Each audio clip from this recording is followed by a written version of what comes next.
let me tell you a story that starts like a quiet Saturday morning, but ends with a courtroom, national outrage, and a little girl's chalk drawing turning into a symbol of justice. It began in a sleepy Arizona suburb called Meadowbrook Pines, the kind of place where the biggest drama used to be over someone's dog barking too loud or Christmas lights staying up past January. That morning, the sun had just started to stretch across the cul-de-sac. My daughter Lily was crouched on the sidewalk, humming to herself, totally absorbed in a purple chalk masterpiece, a T-Rex, all teeth and tiny arms, surrounded by glittery stars. Her backpack was flopped open. Beside her, crayons scattered like a rainbow had exploded. My wife, Monica, sat on the porch swing in her robe, sipping minty iced tea, eyes on Lily like only a mum can, half smile, full heart. And me? I was in the kitchen, rinsing out my mug, mentally preparing to mow the lawn and pretend to fix that leaky grill hose I'd been ignoring for 3 months. That was supposed to be the whole day. Chill, ordinary, forgettable. But life doesn't ask permission before it punches you in the throat. A white golf cart came rolling up out of nowhere. Orange hazard lights blinking like it had authority. On the side, Neighborhood Enforcement Unit was spray-painted in shaky stencils. It looked like a bad movie prop. 2 guys jumped out, both middle-aged, both bulky in cargo pants and beige button-downs. One had a buzz cut and a black cap that read NIU. The other clutched a clipboard like it was a sacred scroll. Neither had badges, no name tags, no authority. From inside, I heard them bark. "Hey, what do you think you're doing?" Lily looked up, startled. "Just drawing on public property," clipboard guy snapped. "This sidewalk belongs to the HOA. That's unauthorized use." I stepped onto the porch. Monica was already halfway down the steps. "She's 8 years old," Monica said, voice trembling. "It's just chalk." "Graffiti is graffiti," Buzzcut said, stone-faced, "and that's a Class C infraction under Meadowbrook Code." Now, this wasn't just about sidewalk chalk anymore. Something was off. These guys weren't just enforcing made-up rules. They were angry, like they wanted a fight. And that's when the buzzcut guy did something I'll never forget. He stomped toward Lily and yelled, "I said get up!" And then he kicked her. Not gently, not accidentally. He shoved her with his boot, hard, right between her shoulders. She crumpled onto her side. I heard the chalk snap beneath her elbow. Then he did it again. Full weight. Boot slammed between her shoulder blades. The sound, crack, was louder than it should have been. Then silence. Then Lily's voice, barely above a whisper, "Mommy, I can't move my legs." Everything after that moved in flashes. Monica screamed. I remember sprinting, but not touching the ground. Next thing I knew, I was on top of the guy, pinning him down in the grass. "You just broke my daughter's back," I growled. "Do you even realize that?" I looked him dead in the eyes and said, "You think you're in charge here? I run a prison.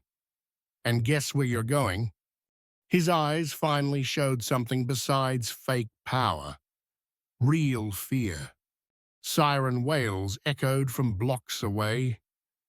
The ambulance hadn't even arrived when the first squad car skidded into the cul-de-sac. The cops, young, confused, not prepared. One tried to walk over and ask me to let the guy up. "She can't feel her legs," Monica screamed. I didn't budge. "You touch me before you secure him," I warned the officer, "and I'll make sure your badge is reviewed by Monday morning." "I'm Warden Travis Monroe," I said, loud enough for everyone to hear. "Federal clearance. You want my ID? It's in the black truck, 5 feet behind you." The second officer hesitated. The crowd murmured. Phones were out. One neighbor shouted, "They're not even real cops." By the time paramedics arrived, the second man, the clipboard guy, was sitting on the curb in handcuffs, trembling. He muttered something about following HOA instructions, except Meadowbrook Pines didn't have an active HOA. Turns out, the board had quietly dissolved 2 years ago after a massive land dispute with a commercial developer, but a few leftover members, they weren't ready to let go, so they created a shadow HOA, just a handful of guys clinging to power.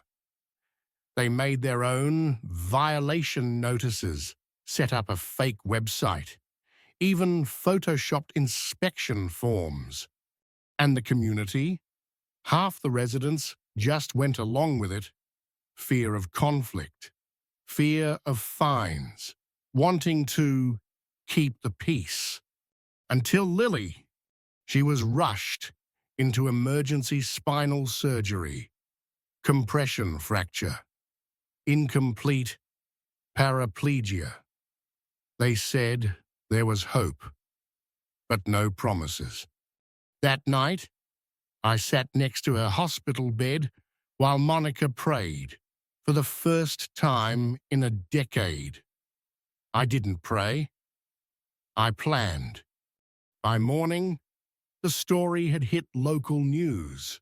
By Tuesday, it went national.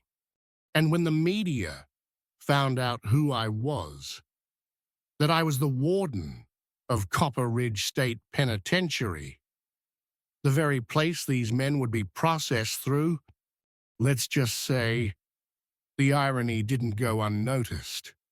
The two men, real names Kyle Denton and Greg Booker, were arrested. And thanks to footage from a neighbor's doorbell cam, they were indicted on multiple charges: felony assault, impersonating law enforcement, criminal conspiracy, fraud, attempted abduction. But this wasn't just about two guys with a clipboard and a god complex. This was about the cracks in our neighborhoods that let fake power fester. After the trial, 23 years for Kyle, 18 for Greg, I launched something new: the Community Accountability Initiative. We exposed more fake HOAs across 3 states, shut down a group in Nevada that fined families for improper Christmas inflatables, took down a guy in Texas who banned sidewalk chalk entirely. And through it all, Lily's purple dinosaur became our logo. T-shirts, yard signs, window decals that read, "This is our sidewalk." 6 months later, Lily took 5 steps across her therapy room floor, shaky, slow, with 2 braces and a crutch. But she walked. I cried like a baby. She looked up and said, "That's 1 step for me and 1,000 less for them." Her strength, it changed everything, even some of the prisoners. Kyle eventually asked to be transferred to the prison's GED program. Greg, he ended up in the medical wing. after a fall down the stairs. Look, I'm not saying karma has perfect aim, but sometimes it doesn't miss. And now every Saturday, Lily and I go back to that same sidewalk. We draw dragons, space frogs, sometimes just a giant purple heart that says, I'm stronger now. And the neighbors, they join us. Grown adults kneeling beside their kids, drawing eagles, flowers, verses, whatever brings them joy. Because that is what a real neighborhood looks like. Not rules, not clipboards, not fear, but shared spaces, shared strength, and one chalk dinosaur that reminded the world what real power is. Now let me ask you, have you ever faced unfair authority in your community? HOA or not, what happened? Drop your story in the comments. Let's talk about it. Because sunlight, like truth, makes everything a little clearer.